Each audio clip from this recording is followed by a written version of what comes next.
안녕하세요, 리치노마드입니다. 오늘 새벽 발표한 엔비디아의 실적 덕분에 우리 코스피도 분위기가 좋았는데요. 어느덧 6,900선을 회복을 했습니다. 뭐 이렇게 성장주가 살아날 때는 기분이 좋긴 한데, 최근에 이제 하락장에서 내상을 입으신 분들이 꽤 많더라고요. 그래서 성장주와 배당주의 비중을 어떻게 갖고 가야 되냐, 뭐 이런 질문을 가끔 하시는데, 저도 사실 뭔가 저의 원칙을 계속 만들어가는 과정이긴 하는데 같이 한번 공부를 해보려고 합니다. 일단 나스닥백 같은 성장주들이 잘 나갈 때는 좋기는 하지만 하락장엔 또 이게 과격하게 꺾이잖아요. 올라갈 때 좋지만 또 떨어질 때 보면 무서운데 하락장에서 멘탈 유지가 참 어렵잖아요. 그래서 성장주가 좀 과열됐을 때는 사실 일부 좀 수익을 실현하고 배당주 비중을 좀 높여놓는 안전마진을 확보하는 그런 작업들이 필요하거든요. 근데 저도 하다 보면 욕심내서 잘 안 되는 경우들이 있는데 어쨌든 이런 작업을 좀 해야 되고, 하락하거나 횡보할 때는 배당주에서 나오는 현금 흐름으로 저평가된 성장주를 조금 추매하는 선순환 구조를 세팅하는 과정이 장기적으로 봐서는 수익률을 개선해 주는 그런 효과가 있습니다. 특히나 이 하락과 횡보장에서의 버팀목이 필요하다는 거는 이번 이제 6월, 7월 넘어갈 때 많이 경험을 하셨을 텐데요. 6월 초에 이제 나스닥이 고점을 찍고 그 다음에 약간 횡보 하락 뭐 이렇게 했었는데 그때 성과를 한번 비교를 해보겠습니다. 일단 QQQ와 SCHD를 한번 비교해 보려고 하는데요. 이게 이제 환율 효과 때문에 어떻게 되는지도 좀 같이 봐야 되니까 미국 나스닥 100, 코덱스 미국 나스닥 100이랑 코덱스 미국 배당 다우존스 네 종목을 한번 비교를 해봤습니다. 6월 1일부터 이제 어저께까지 한번 비교를 했는데요. 요 파란색이 SCHD, 빨간색이 QQQ거든요. 보시면 방향이 좀 반대로 갔죠. 여기 좀 꽤 많이 빠지기도 했고 10% 넘게 빠졌었는데 결과적으로 보면은 SCHD가 9.76%의 상승률을 보여줬고 QQQ는 마이너스 4%로 끝났습니다. 근데 그동안 환율이 꽤 많이 빠졌잖아요. 그렇다 보니까 9.76%인데 여긴 0.06이고 4.13인데 여긴 11.26까지 빠졌거든요. 이제 이런 상황들이 만들어졌습니다. 이게 지금 어쨌든 토탈 리턴 기준으로 한 거니까 배당 재투자 개념에서 본 거라는 걸 아셨으면 좋겠고, 그럼 조금 기간을 한번 길게 해보려고 합니다. 최근에 한 약 5년 정도의 성과를 비교해 보려고 하는데요. 코덱스 거는 이제 상장한 지가 좀 짧아서 에이스 미국 배당 다우존스랑 같이 비교를 해봤거든요. 요 아까처럼 빨간색이 QQQ, 파란색이 SCHD인데 21년 10월부터 이제 만 5년이 살짝 안 되는 기간 동안 비교를 해봤습니다. 똑같이 빨간색이 QQQ, 파란색이 SCHD인데 QQQ가 22년에 하락장이었잖아요. 뭐 자이언트 스텝 하면서 이제 금리가 계속 올라가는 구간들이었기 때문에 이렇게 빠졌다가 막 이제 올라오고 덜컹거리고 뭐 이런 구간에서 SCHD는 이제 자기 갈 길을 가는 그런 모양새였습니다. 살짝 빠지긴 했지만 그렇게 많이 빠지지 않았었고 버틸 만한 그런 상황이 아니었을까 싶은데요. 결과적으로 놓고 보면 이제 QQQ가 92% 5년 동안, SCHD는 60.37% 올랐거든요. 거기에 이제 환율 효과까지 더해지니까 에이스 미국 배당 다우존스는 83%, 코덱스 미국 나스닥 100은 130%까지 올라가는 그런 상황이었습니다.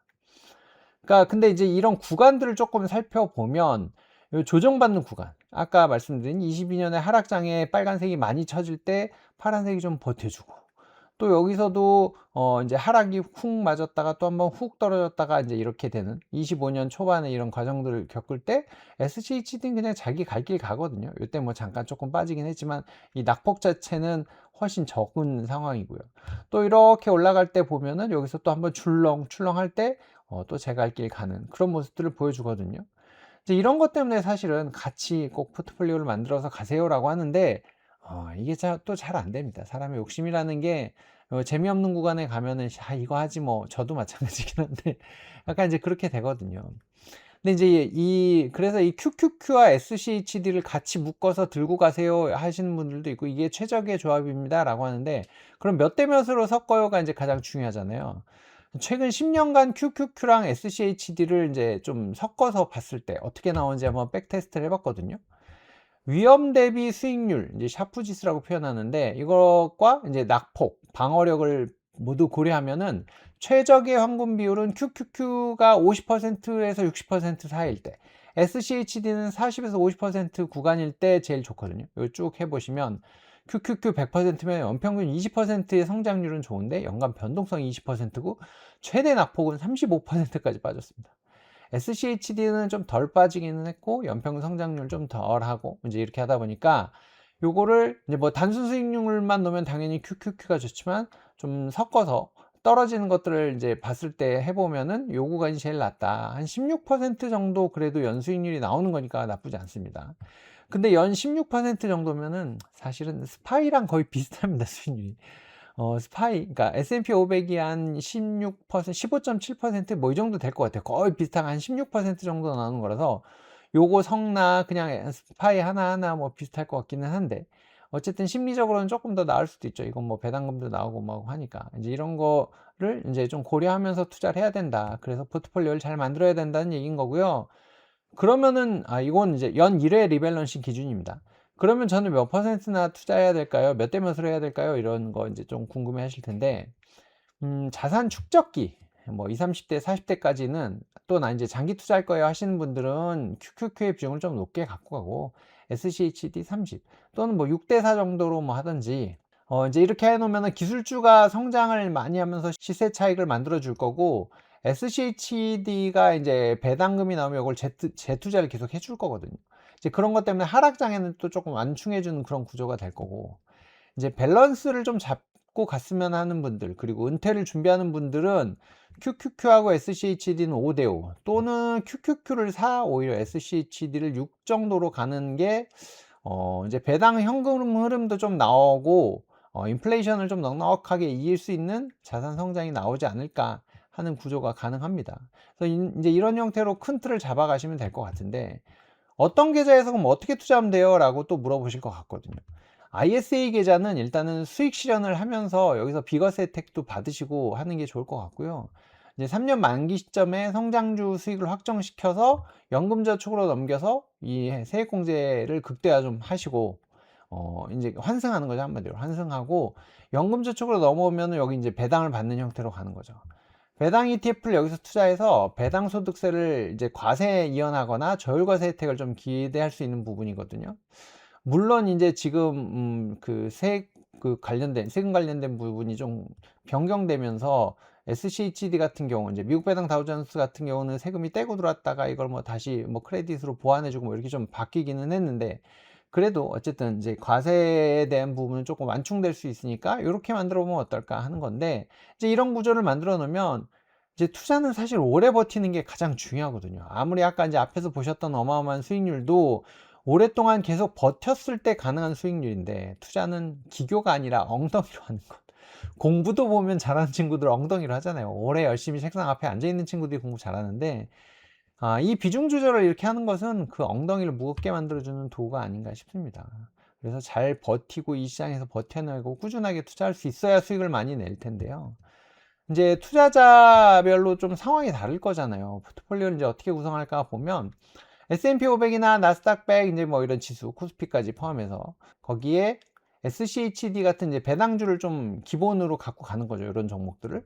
개인 성향이나 연령대, 자산 구조, 현금 흐름, 이제 금융소득 종합과세나 뭐 이런 것 등등 이제 자기의 상황에 따라서 종목 변경을 하고 뭐 비중 조절하는데 이제 이런 것들을 한 코어로 저는 60에서 80% 사람 따라서 좀 이제 바뀔 수도 있겠지만 요 정도 세팅해 놓고 나머지를 이제 새틀라이트 위성으로 해서 조금 공격적으로 뭐 반도체가 되든 2차 전지가 되든 화장품이 되든 이런 것들을 해보면 어떨까 하는 생각을 해보거든요.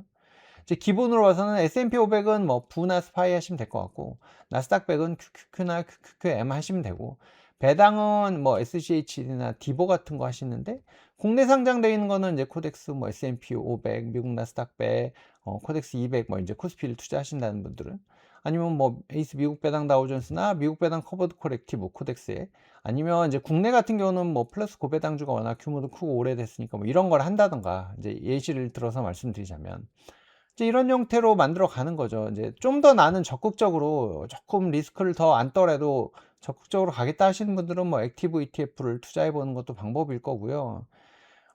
내가 이제 이 지수나 이런 것들을 기본으로 갖고 가긴 하는데 나 커버드 콜로 해서 좀 배당률을 높이고 싶어요 하시는 분들은 이제 지수 커버드 콜 ETF로 대체하는 거고 인제 그 SCHD 같은 경우도 미국 배당 다우존스 커버드 콜 있잖아요. 뭐 타겟 데일리 커버드 콜 뭐 이런 상품들이 있으니까 그런 것들로 대체해서 배당률을 쪼끔 올리는 방법도 있습니다. "난 시드 머니가 적어서요.